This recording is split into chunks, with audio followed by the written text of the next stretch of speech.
home-based players to sort of play for the Super Eagles? Absolutely. I was a home-based player, and someone gave me a chance as a home-based to sort of play for the Super Eagles. So yes, by all means.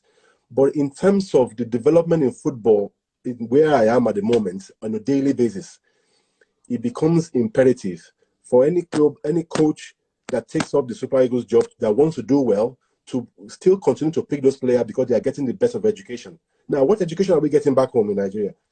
Talent is not just enough, let's face it. But what we can do as an administration is make sure that our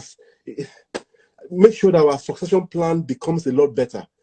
Now, we're talking about Osimhen now. Who is the next Osimhen that's coming from Nigerian League?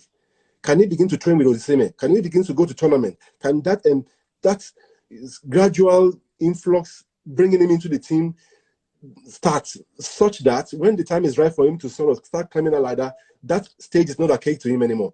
Let's not forget, Ronaldo, the phenomenon. He went to the first World Cup he never played. It was a sightseeing, educational trip and tour for him. The next one, it exploded because it wasn't about the stage at the time for him. It was about performance. So it's not about who is picking local player ahead of the foreign players that play in Europe. Get the best of education. Things change very, very quickly in football. I'm in conference calls almost every day thinking about how we develop. What is working right now? How are we going to move it forward? And we are still back home, still not quite up to scratch with what we're doing with the education we're giving our boys. I go back home, I watch some training sessions sometime, and I'm like, wow, 2020, we're still doing this. And that's what you're dealing with. So the talents are there.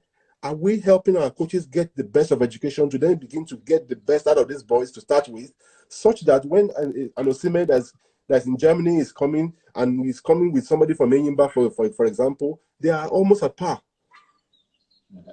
That's and all of a sudden we're talking about Gennaro now. They should give him a contract, they should not give him a contract, but you want to judge him on his performance. He's got to perform, and he's got to get guys that knows this is what modern football is all about. This is what I know these guys know. So when I say let's do this session, they know because they've done it a few times. And if they don't, they have been trained enough to understand that session after explaining it one or two times.